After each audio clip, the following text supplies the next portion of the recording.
On Saturday the 31st of October 1964, a man arrived in the village.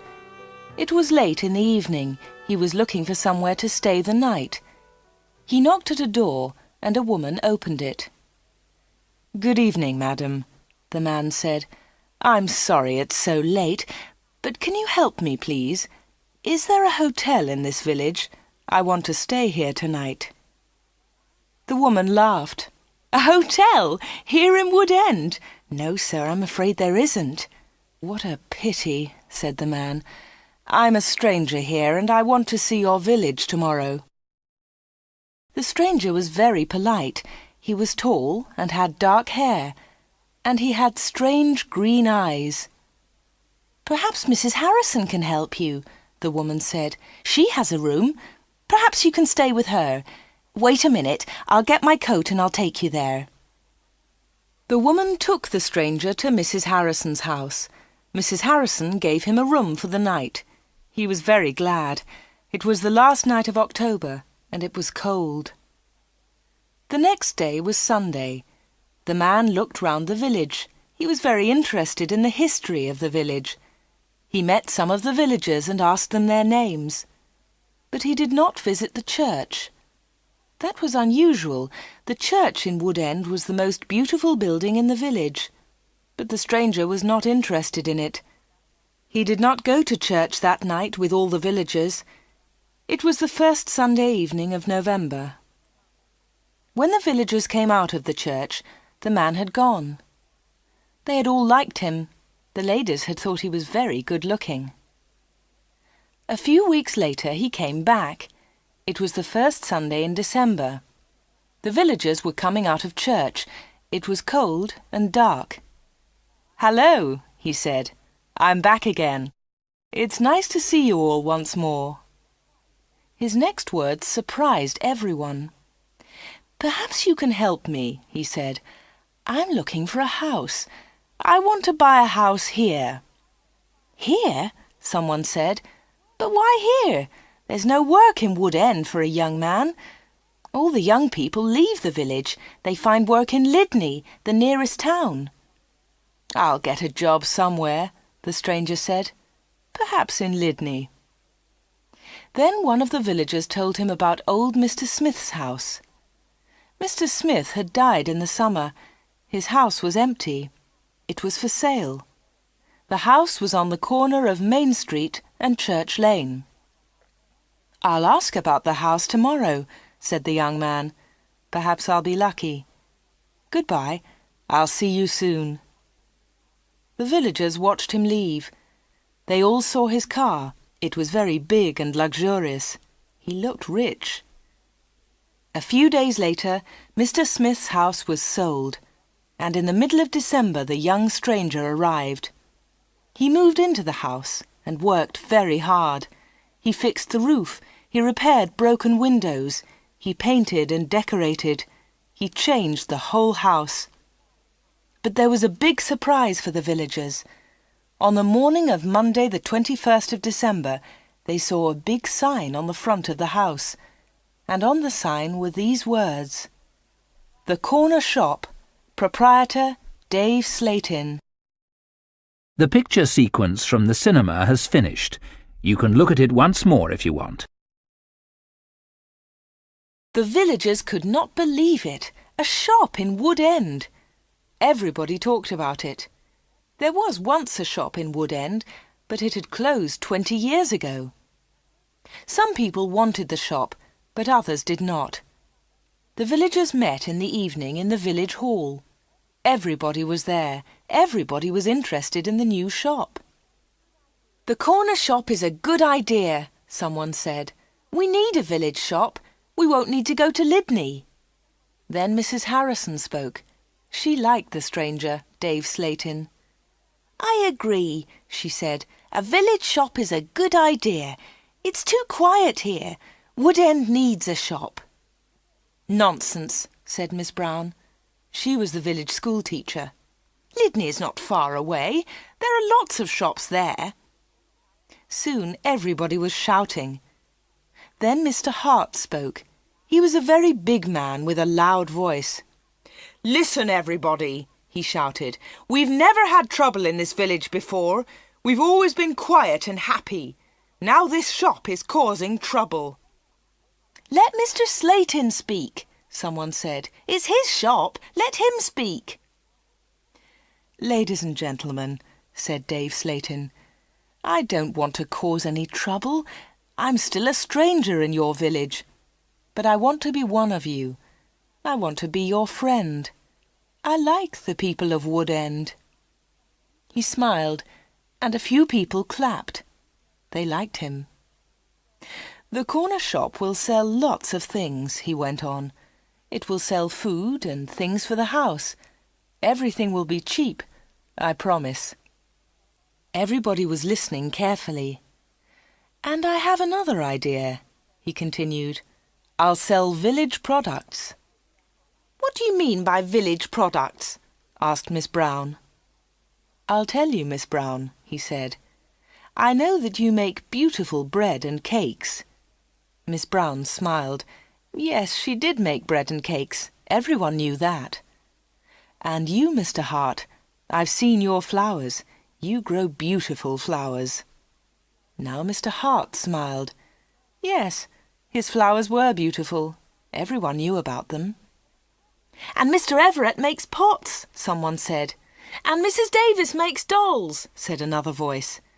"And I do paintings of the village," said old Miss Lucy Gray. "Yes," said Dave, "you can all do something. You villagers are clever. You make lots of things.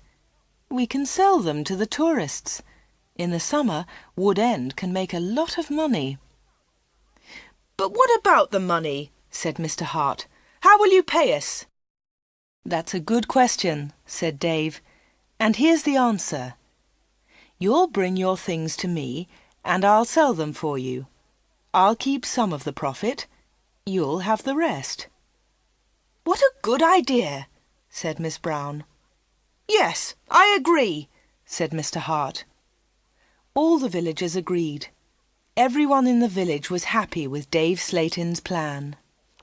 The corner shop opened on Monday the 4th of January 1965. Soon the shop was busy and Dave needed an assistant. The new assistant in the corner shop was Anna. She started work in late January.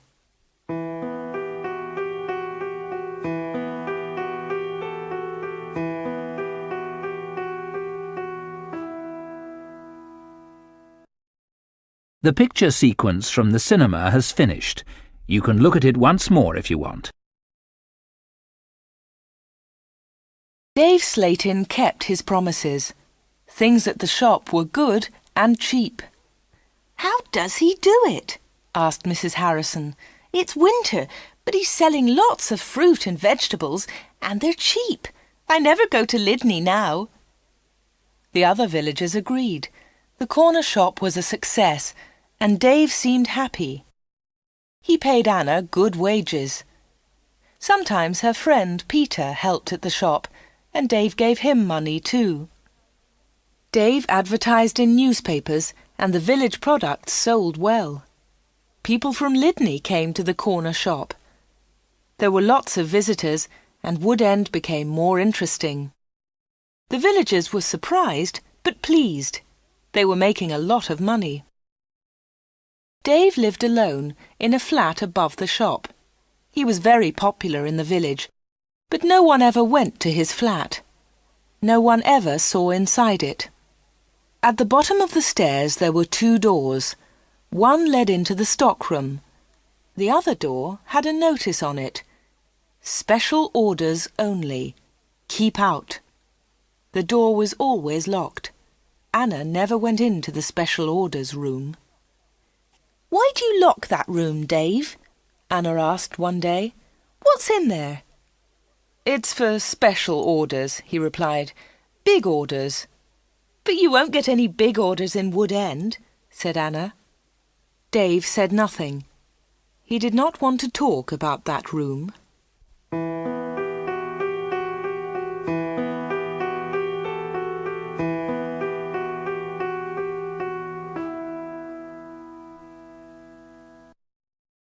The picture sequence from the cinema has finished. You can look at it once more if you want.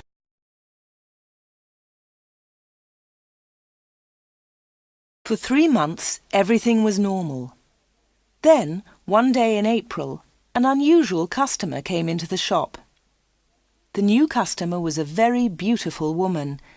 She was wearing expensive clothes and arrived in a large car. "Is this the corner shop?" the woman asked. She looked round and seemed a little surprised. "Yes," replied Anna.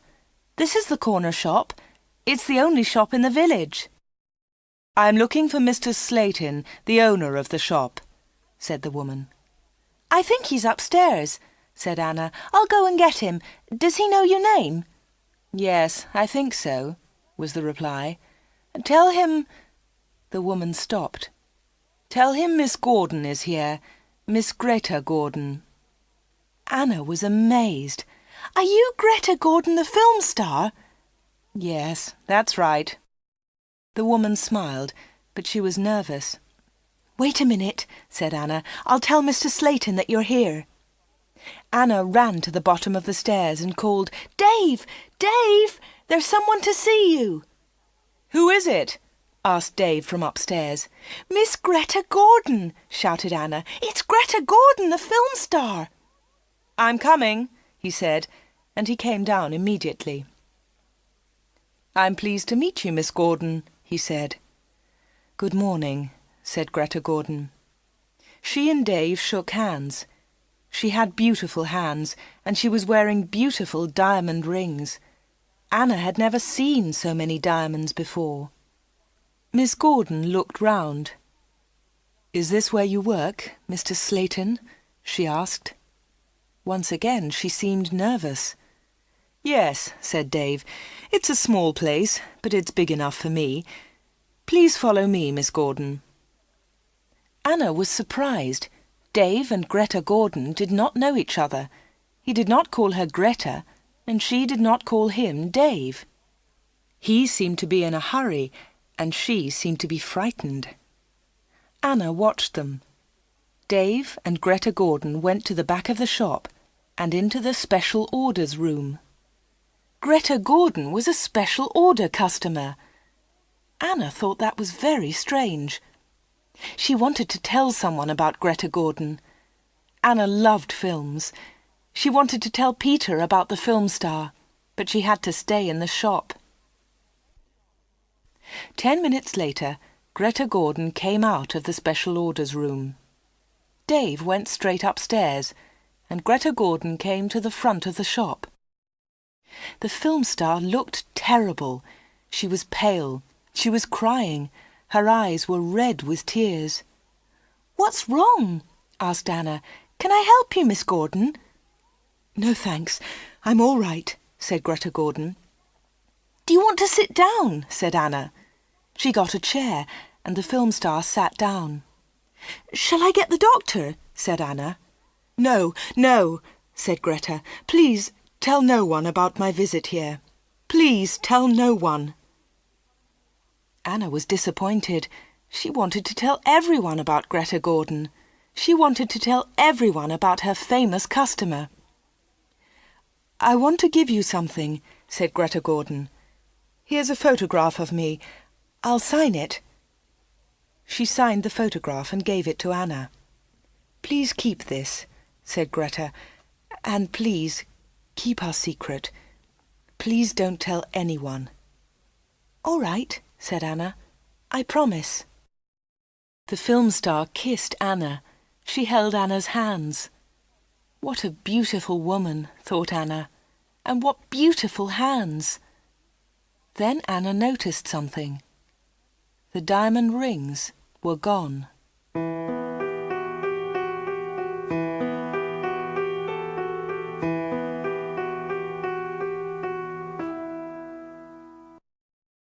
The picture sequence from the cinema has finished. You can look at it once more if you want.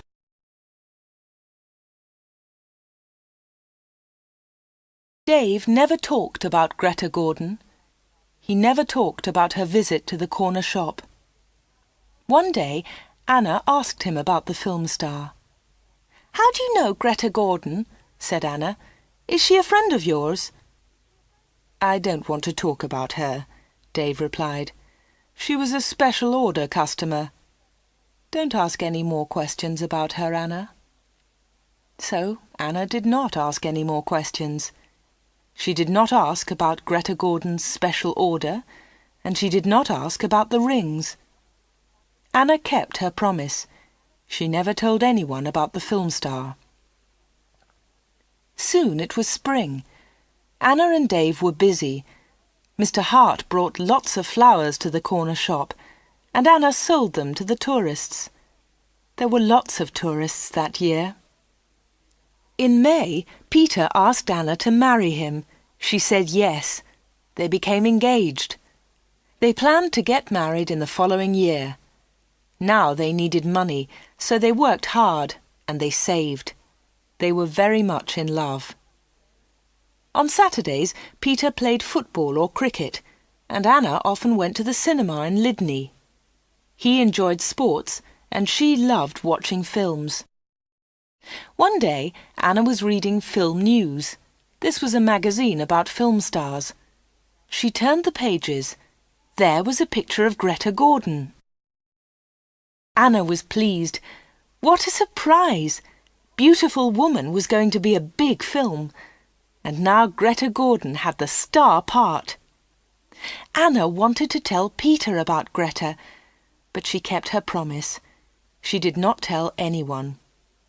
But she did show Film News to Dave Slayton. "Look, Dave," she said, "here's a story about Greta Gordon. Isn't it great? She's got the big part in Beautiful Woman." Dave looked at the magazine. "Greta Gordon will star in Beautiful Woman." The star of Beautiful Woman was Joanna Lee, but Miss Lee has broken her arm. "I don't know what happened," said Miss Lee. "I was in my bedroom. I slipped and fell." Greta Gordon will now be the star of Beautiful Woman. "I'm so lucky," Greta told us yesterday. "I've always wanted the part. I can't believe it." "I don't know anything about films," he said. "Is Greta Gordon a big star?" Anna laughed. "Big star? Yes, she is. She's terrific." Dave didn't seem interested. "I hope she's happy with her big part," was all he said.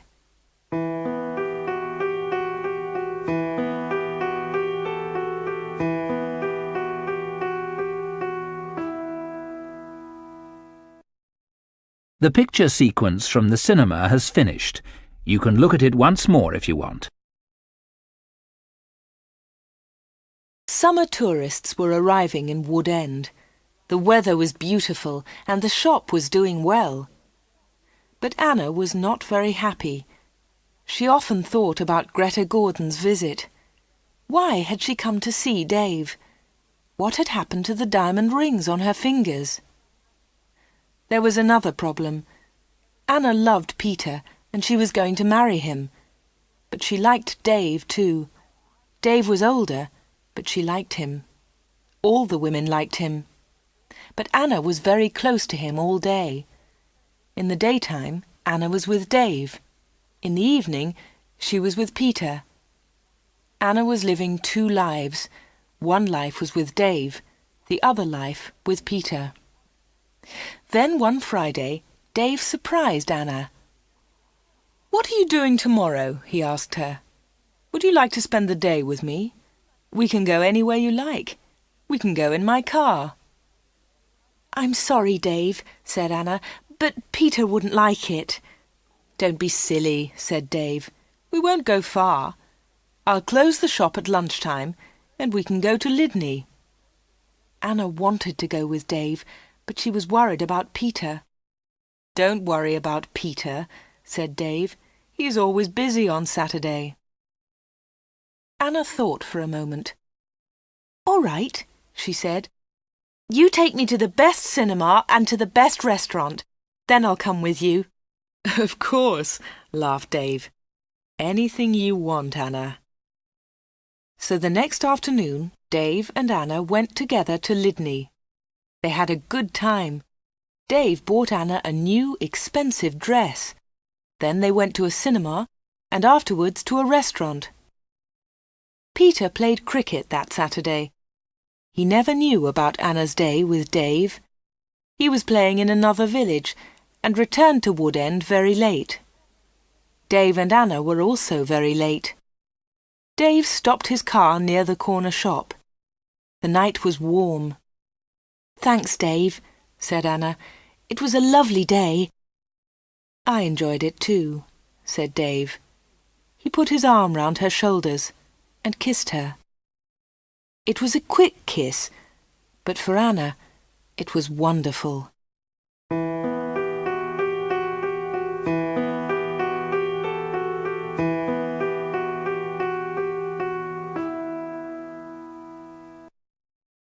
The picture sequence from the cinema has finished. You can look at it once more if you want. The summer passed. The corner shop was always busy. Sometimes Dave opened the shop on Sundays too. Anna earned a lot of money. Everyone thought that she was happy. But life was difficult for her. She liked Dave. He was her boss, and he was older than her. But Peter was her fiancé, and he was about the same age. Dave was quite rich, but Peter had no money. Dave bought Anna clothes, and he took her out. Peter did not buy her clothes and never took her anywhere. He was more interested in football. Anna did not like football. Now it was September. Peter played football every Saturday. One Saturday there was a big football match on television. Mr. Hart had the biggest television in the village, and he invited some people to his house. He invited Peter and Anna. On Friday, the day before the match, Anna was working in the shop all day. At 5 o'clock, she locked the shop door. 2 minutes later, the bell rang, and Anna went to the door. There was a young man outside. He was carrying a small case. "Hello," she said. "Can I help you?" "I hope so," said the young man. "I want to see Mr. Slatin." "I'm afraid that the shop is closed now," said Anna. "We're open tomorrow morning." "But I've got an appointment," said the young man. Then Dave spoke behind Anna. She hadn't seen him. "Yes, I've been waiting for you," said Dave. "You're late." "I'm very sorry, Mr. Slatin," said the young man. "I was—" Never mind," said Dave rudely. His rudeness surprised Anna. The young man seemed afraid. "But can you see me now?" he asked. "Yes," said Dave. "Come in." Dave turned to Anna. "Anna, it's after 5 o'clock. You can go home now." "I won't be long," said Anna. Dave was angry. "Hurry up and go home," he said. But Anna wanted to stay. She wanted to know about the young man. The young man followed Dave to the back of the shop and into the special orders room. Another special order, another special customer. Anna waited. But soon it was 5:30. Anna put her coat on and left the shop. She closed the door very loudly. Then she went round the corner and waited. Soon there was a noise. The young man was leaving the shop. Anna could not see him, but she could hear him. He was speaking to Dave. "Are you sure?" said the young man. "What do you mean?" asked Dave. "Is this the only way?" said the young man. "Yes, it is," said Dave. "Don't worry, everything will be all right. Goodbye." Anna heard the shop door close. She came round the corner and saw the young man. He was walking quickly to his car. Anna noticed immediately that he was not carrying his case. She followed him.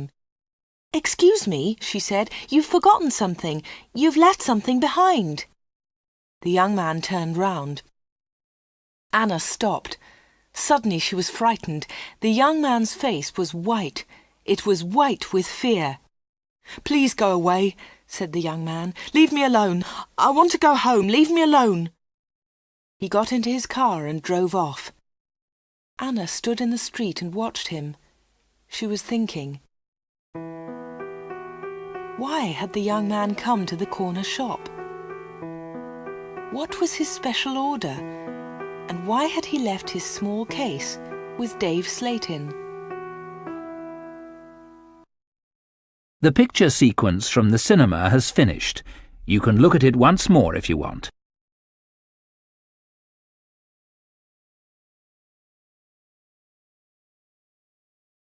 The next day was the day of the big football match. Mr. Hart had invited about 10 people. Anna did not watch the game. She was helping Mrs. Hart in the kitchen. They were making tea. It was a good game, and everyone was enjoying it. At half-time, Peter went into the kitchen. "Why don't you come and watch the match, Anna?" he said. "It's really good. Come on." Anna laughed. "No, thanks," she said. "I'm helping Mrs. Hart. Look, here's the tea. Can you take it in to the others?" "OK," said Peter. "It's a terrific match. Mike Bailey scored a great goal." Peter took the tea into the sitting room, and the second half of the match started. The second half was very exciting. Mike Bailey scored another goal after 20 minutes. The score was 2-0. Then the other side scored 2 quick goals. It was 2-2. There were only 5 minutes of the match left. "Come on!" shouted Peter. "Come on, Mike, let's have another goal!" In the last seconds of the match, Mike Bailey scored the winner. It was his 3rd goal of the match. But something was wrong. The other team's goalkeeper was injured. Bailey had been very near the goalkeeper, and he had kicked the ball very hard. The ball had hit the goalkeeper's neck. Mrs. Hart and Anna came in from the kitchen. "What's happened?" said Anna. "What's wrong?"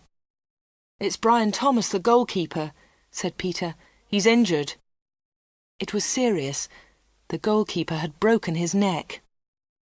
Later they all watched the news on TV. They saw pictures of Mike Bailey's 3rd goal. It was a great goal. They saw the ball hit the goalkeeper. It was an accident. The TV announcer said, "And now over to our sports studio for an interview with Mike Bailey." They all watched the interview. The TV showed a picture of Mike Bailey and the interviewer. "Mike," said the interviewer, 3 goals in 1 match. How do you feel about that?" But Mike Bailey said nothing. He could not speak. He tried to speak, but he could not. It was terrible. The interviewer tried another question. "Let me ask you about the 3rd goal, Mike. It was a great goal, but how do you feel about the injury to Brian Thomas?" It was a silly question. The injured goalkeeper would never play football again. Mike Bailey said nothing. He looked very ill. When the interview ended, Mr. Hart turned off the TV. No one noticed that Anna had left the room. Mike Bailey had looked frightened. Anna was frightened too. Mike Bailey and Anna had met before, the day before, at the corner shop.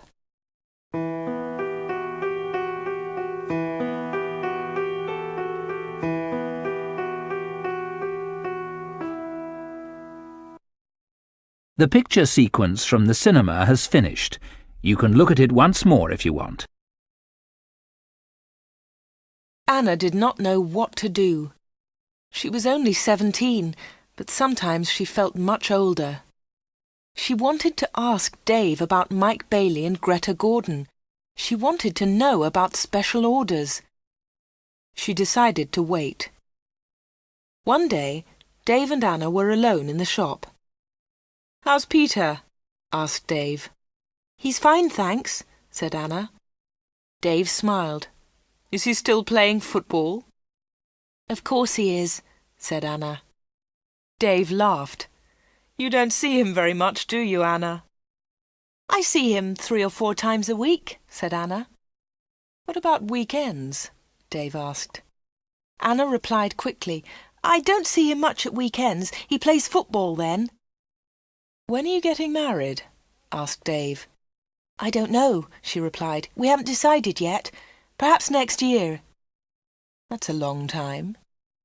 Dave smiled at Anna. Anna felt afraid. She also felt excited. She didn't know why. "Sometimes you're bored, Anna, aren't you?" said Dave. He looked into her eyes. "Yes," said Anna, "that's true." "Why don't you come away with me for a weekend?" said Dave. "We can go to London." A weekend in London! Anna had only been to London once for a day. Anna was excited, but she was also afraid. "I don't know," she said. "I must think of Peter." "Oh, forget him," said Dave. "He'll never know. Come with me and we'll go to the best shops. We'll go to the best cinema. Will you come with me?" Anna said nothing. Suddenly she had an idea. She looked at Dave. "Perhaps I'll come with you," she said. "Good," said Dave. "That's great." "But first," said Anna, "I want to ask you something." "What do you want to know?" he said quietly. "I want to know about your special orders." "Very clever," said Dave. "You're a village girl, but you're very clever, Anna." "Village girls aren't stupid," said Anna. "Now tell me about your special orders, then I'll come to London with you." Dave was angry. "One question. You can ask me one question," he said. Quickly, Anna asked, "Why do people come to you? Why—" "One question! Only one!" shouted Dave. "All right," said Anna, "but don't shout. Tell me, why do people come to see you?" Dave thought about his answer. He spoke quietly. "They come for help," he said. "They need help, and I sell help to them. That's all." Anna didn't understand. "What sort of help?" she asked. "One question," shouted Dave. "I've answered your question." Anna said no more. She and Dave had made an agreement. Anna had asked her question. Dave had answered it. Dave had invited Anna to London for the weekend, and Anna went with him.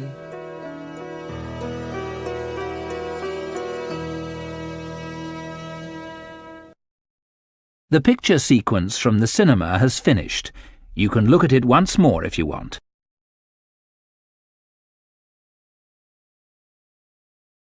Anna enjoyed the weekend. They arrived in London late on Friday evening and stayed at a big hotel.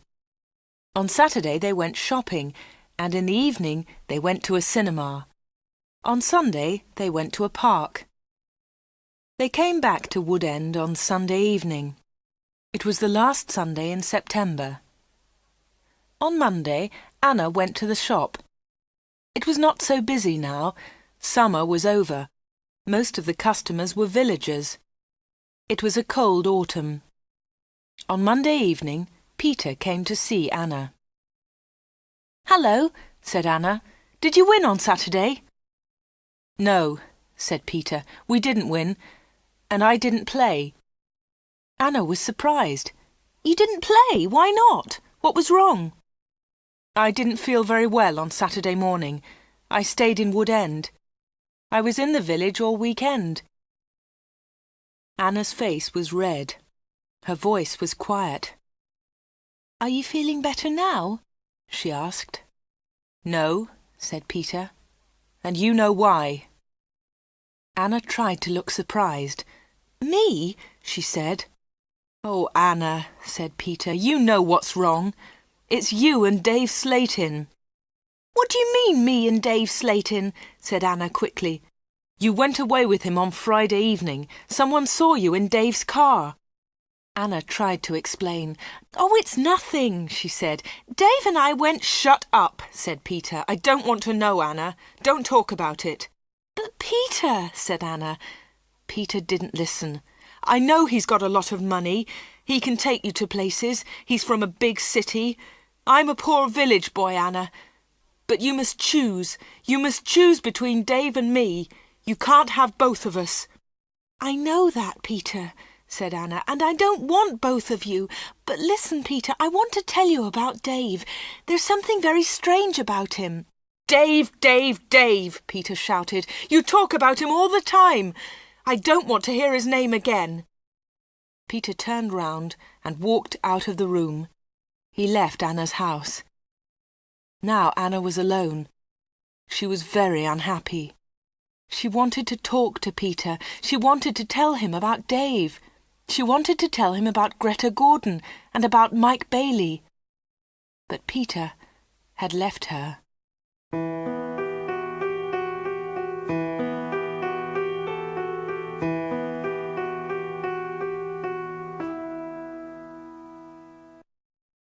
The picture sequence from the cinema has finished. You can look at it once more if you want. It was October. It was cold and wet. Anna was not very busy at the shop. She was very unhappy. She was a different girl. She seemed older. She didn't go out much. She looked ill. Most of the villagers knew that Anna had quarrelled with Peter. They also knew that she had been to London with Dave, but no one was able to help Anna. She did not talk to anyone. Before, she had been a happy, smiling girl. Now she was sad and lonely. She went to the shop every day. She was waiting for another special customer. Anna did not wait long. It was the middle of the month. Anna was alone in the shop. It was almost lunchtime. A middle-aged gentleman came in. He was a big man with a very large moustache. He was well dressed, and he was carrying a large briefcase. "Good morning, miss," he said politely. "Good morning, sir," said Anna. "Can I help you?" Anna was very polite too. She was interested in this man. "I'm looking for Mr. David Slayton," said the man. Anna smiled. "Are you a salesman?" she asked. She knew that he was not a salesman. He didn't look like a salesman, but she wanted to talk to the man. The man smiled. "Yes, I am a salesman," he said. That was not true. Anna knew that the man was lying. Then she said, "Perhaps I can help you, sir. I usually speak to the salesman." She looked at the man's case. It had the letters ARICS printed on it. "Thank you," said the man very politely, "but I have a private appointment. I have come from London, and I must see Mr. Slayton." "I'm sorry," said Anna. "He's very busy at the moment, but I'll tell him you're here. What's your name, please?" The man smiled. "Roberts," he said. "Arthur Roberts." Anna went to the back of the shop. Dave was coming down the stairs. "There's a man in the shop," said Anna. "He wants to speak to you." "Thanks," said Dave, and he went to the front of the shop. "Good morning, Mr. Reisman," said Dave. "I'm pleased to meet you." Anna listened. Reisman! The man's name was Reisman, not Roberts. What a liar! The man did not look at Anna. "I'm pleased to meet you, Mr. Slayton," the man said. "Please come with me," said Dave. Mr. Reisman followed Dave. They went into the special orders room. A minute later, Dave came out. He came to the front of the shop. "It's lunchtime, Anna," he said. "You can go home now." "Thanks, Dave," said Anna. "I'm going in a few moments." Dave went back to the special orders room. Anna did not leave the shop. She waited. Anna wrote down the letters ARICS. She understood AR, Arthur Reisman, but she did not understand ICS. At 1:30, Anna heard noises. Mr. Reisman was leaving. Dave was talking. "Thank you, Mr. Reisman," said Dave. "And thank you," said Mr. Reisman. "You have helped me a lot." "Good," said Dave. "Goodbye, Mr. Reisman. My assistant isn't in the shop, but you can open the door. Goodbye." Dave went upstairs. and Mr. Reisman came into the front of the shop. Anna was sitting quietly in a corner. "Oh," said Mr. Reisman, "I thought you had gone home." "No," she said. "I decided to have lunch in the shop today." Anna and Mr. Reisman looked at each other. They didn't like each other. There was silence. Anna spoke first. "Would you like to buy some bread, Mr. Roberts?" she said. "Reisman. My name is Reisman," said the man. Anna smiled. "I'm so sorry," she said. "Would you like to buy some homemade bread, Mr. Reisman?" "It looks delicious," said Mr. Reisman. He was very polite again. "Yes, I'll take some, please. My wife will love it." "Here you are," said Anna. She put the bread in a bag. Then she said, "You can put it in your briefcase." "My briefcase?" said Mr. Reisman. "I haven't got a briefcase." "I think you've forgotten it," she said. "I'll go and get it for you." Anna moved towards the back of the shop. Mr. Reisman stepped in front of her. He held her wrists. He was very strong. "Listen to me," he said. "I don't want that briefcase. Leave it there." "All right," said Anna. "Please let me go. You're hurting me." Mr. Reisman let go of Anna and turned towards the door. He left the shop hurriedly. He hadn't taken his bread with him. Anna watched Mr. Reisman leave. Her hands were still hurting 5 minutes later.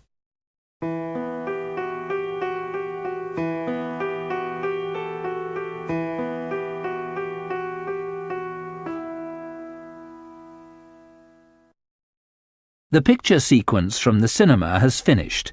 You can look at it once more if you want.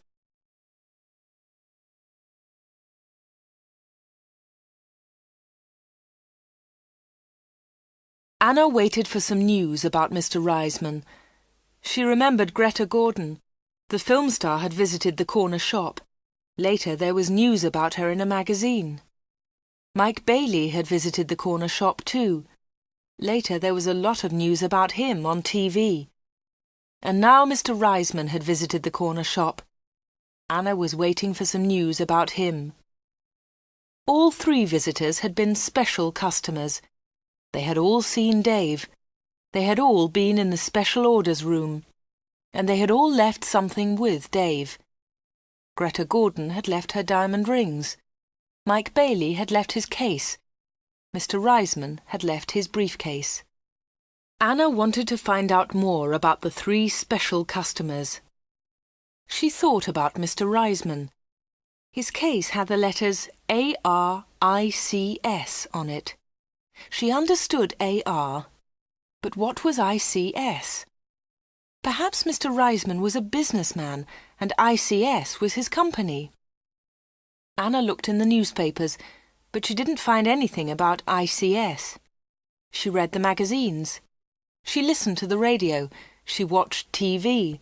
But there was nothing about ICS. Anna heard nothing. She saw nothing. Then she had an idea. She decided to go to London and find Arthur Reisman. It was a Friday. Early in the morning she left a note for Dave. She took the note to the shop. "Dear Dave," it said, "sorry I can't come in today. I'm going to Lydney. I'm buying some things for my wedding. Anna." The note did not tell the truth, but Anna didn't care. Anna took a bus to Lydney and then caught a train to London. She got to Paddington Station at midday. She got off the train and looked for a telephone box. The telephones were near to the entrance to the station, but the boxes were all full. She stood and waited. Then Anna saw the letters ICS. There they were. They were on a huge advertisement. Anna had found the answer to her problem. International Computer Services. ICS. Perhaps that was Mr. Reisman's company. Soon one of the phone boxes was empty. Anna rang the number, 222-8959. "ICS, can I help you?" said a woman's voice. "Yes, please," said Anna. "I want to speak to Mr. Reisman, Mr. Arthur Reisman. I think he works at ICS." The woman laughed. Works here? Yes, he does, she said. He's the vice-chairman of the company. Wait one moment, please. I'll get his secretary. Then there was another woman's voice on the phone. Mr. Riseman's secretary, can I help you? Yes, please, said Anna. I'd like to speak to Mr. Riseman. Who's calling, please? Said the secretary. Mr. Riseman doesn't know my name, Anna replied. Is Mr. Riseman expecting your call? The secretary asked. No, he isn't, said Anna. I'm afraid he can't speak to you now, said the secretary. He's at a meeting now, and he's flying to Switzerland in an hour's time. But I must speak to him for a few minutes, said Anna. The secretary became annoyed. That's impossible, she said, but I can take a message. No thanks, said Anna. I'll call again next week. Will Mr. Riseman be back then? Yes, he will, replied the secretary. Goodbye. And she put the phone down. Anna had found Mr. Riseman's company, but she hadn't spoken to him. Anna spent the afternoon in London. She went to see a film, then she had tea in a small cafe near Paddington Station. Her train left London at 6:30.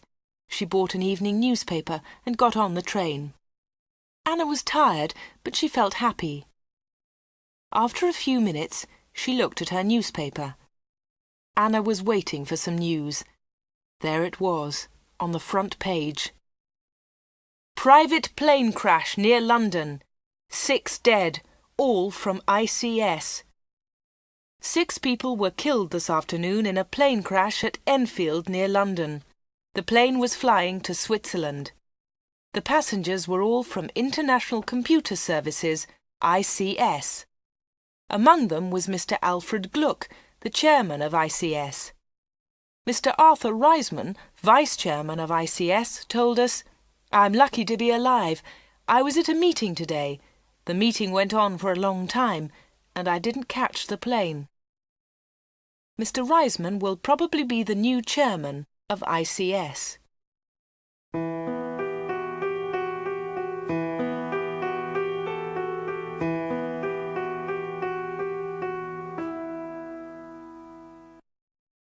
The picture sequence from the cinema has finished. You can look at it once more if you want. Anna got home about 10 o'clock. She turned on the radio and listened to the news. The chairman of ICS was dead, and Mr. Riseman was the new chairman. Anna didn't sleep that night. She was thinking about Dave Slayton and the special orders. What were they? What was Dave Slayton doing in that room? On Saturday morning she went to the shop. Dave said nothing to her. He was angry because Anna had not worked on Friday. He didn't ask about her day off, and Anna didn't tell him about it. At 11 o'clock, Dave left the shop. He got in his car and drove off. Anna was alone. This was her chance. She went to the back of the shop and turned the handle of the locked door. But the special orders room was not locked. Dave had forgotten to lock it. Anna opened the door and went into the room. It was a small room, dark and hot. Anna turned on the light, but it was not a very strong light. She looked round the room. There was a small table, 2 old chairs, and a lot of boxes. That was all. Special orders? There were no order books, no papers, no pencils. Anna walked round the table. It was difficult because there were a lot of boxes on the floor. Anna opened one of the boxes and looked inside. She found some old magazines and newspapers. Underneath, there were some dirty old clothes. But underneath the clothes, she discovered some money. Lots of money. British money, French money, American, German. There was money from all over the world. Anna was amazed. She had never seen so much money before. She looked round again and found Mike Bailey's case. It was empty. Then she found Arthur Riseman's briefcase. That was empty too. Then Anna looked into a bigger box. Inside it were some dolls with broken arms and legs. One of the dolls was very beautiful, but it had a broken arm. Anna put it on the table. Then Anna found a book about football. Inside there were some pictures of footballers, but the pictures were all torn. Anna put the book on the table. Anna looked into the box again and found some little cars. Most of them were broken. She found a small model aeroplane. It was broken too. Anna put all these things on the table. What a strange collection! There was the money, the broken doll, the toy cars, the model aeroplane, and there was the football book with the torn pictures. Anna looked at the things on the table. What were they for? Why did Dave Slayton keep them in this locked room? Suddenly Anna jumped. There was a noise behind her. Someone was standing at the door.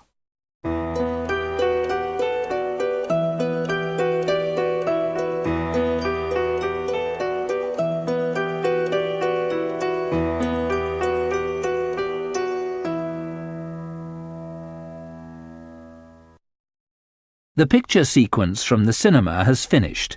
You can look at it once more if you want. "What about the diamond rings?" said a voice. It was Dave Slayton. He was laughing.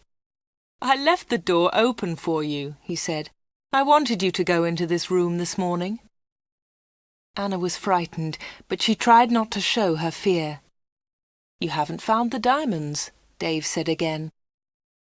Anna remembered Greta Gordon's diamond rings. Were they in this room too? "Here," said Dave. He came into the room and picked up an old box. He took out the rings and threw them on the table. "They aren't yours," said Anna. "They belong to Greta Gordon." "They belong to me," laughed Dave. "She gave them to me." "But why?" asked Anna. "Why? Why did Greta Gordon give you those diamonds? And all this money? Who gave you the money?" "My special customers," said Dave. "My special customers gave me the money. It's mine now." "Mike Bailey and Mr. Reisman gave you all this money?" asked Anna. "Yes," said Dave. "You have seen some of my special customers, not all of them." "But why do they come?" Anna asked again. "These people come to me for help," replied Dave Slayton. "I help them, and they pay me." "But how do you help them?" asked Anna. Dave Slayton picked up the beautiful doll with the broken arm. "Do you remember Joanna Lee?" he asked Anna. Anna thought for a moment. "Joanna Lee?" she said. "Yes, of course I remember her. She's the actress who broke her arm. Greta Gordon got her part." "That's right," said Dave Slayton. "This doll is Joanna Lee." Anna felt more afraid. What kind of man was Dave Slayton? Dave Slayton pointed to a torn photograph in the football book. "Who's that, Anna?" he asked. Anna remembered the face. She had seen it on TV. "Brian Thomas," she replied. "He's a goalkeeper." "He was a goalkeeper," said Dave Slayton. Anna was terribly frightened now. Dave Slayton was an evil man. Dave Slayton moved close to Anna. He picked up the broken aeroplane. "And what do you think this is?" he asked Anna. Anna knew the answer, but she was too afraid to speak. Dave Slayton took Anna's arm and held it tightly. Anna tried to move away. Dave Slayton laughed and held Anna more tightly. "Listen, Anna," he said quietly. "I want you. I need you. Marry me, Anna. Don't marry Peter. Marry me." "No, no," she cried. "Let me go! Let me go!" "But Anna, you still don't understand," said Dave Slayton. "I have strange powers. I can give you everything you want." He looked into Anna's eyes. "And my children will have these powers too," he continued. "I will give you money and diamonds. And you, Anna, you will give me children." Anna was terrified now. She kicked Dave Slatin very hard, and he let go of her hand. Anna moved quickly. She ran out of the special orders room, through the front of the shop, and out onto the street. She ran all the way home.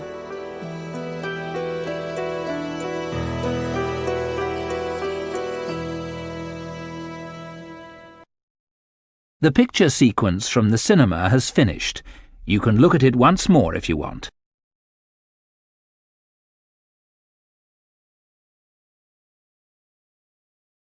When Anna got home, she felt terrible and went to bed. In the evening, Peter came to see her, but Anna was ill in bed. "I'll come and see Anna tomorrow," Peter told Anna's mother. Again, Anna did not sleep all night. The next day, Sunday the 31st of October, was a terrible day for Wood End. Anna stayed in bed. She had a fever, and her mother phoned the doctor. The doctor came immediately. "Anna's very ill," said the doctor to Anna's mother. "I'm worried. I don't know what's wrong with her. I'll come back again tonight." That afternoon, Peter came to Anna's house. He tried to speak to Anna, but she was too ill. He sat quietly beside her bed. At about 7 o'clock, Peter heard shouting in the street. He went to the window and looked outside. People were running and shouting, "Fire! Fire! Fire! There's a fire at the corner shop!" Peter ran out of Anna's house and into the street. There was a big fire on the corner. The shop was in flames. Nobody could see Dave Slatin. "His car's here," said Mr. Hart. "Dave must be inside." Then the villagers saw him. He was standing at an upstairs window. "Jump, Dave!" they shouted. "Jump! Save yourself!" But Dave did not move. He was standing at the window, and he was laughing. Some of the women in the street started screaming. Mr. Hart tried to run into the shop, but the others pulled him back. Flames were leaping up from the shop. The flames reached Dave Slatin. The villagers saw that he was still laughing. That was the last time they saw him. The flames hid him completely. No one was able to save him, and no one ever saw him again.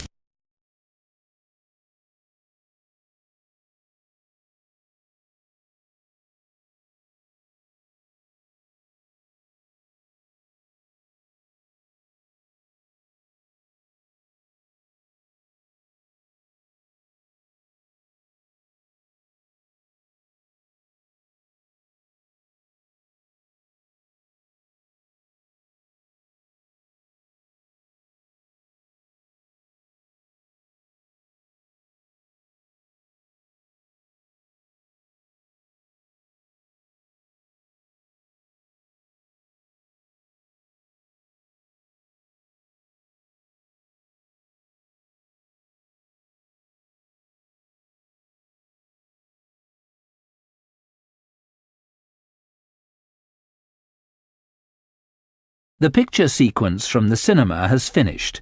You can look at it once more if you want.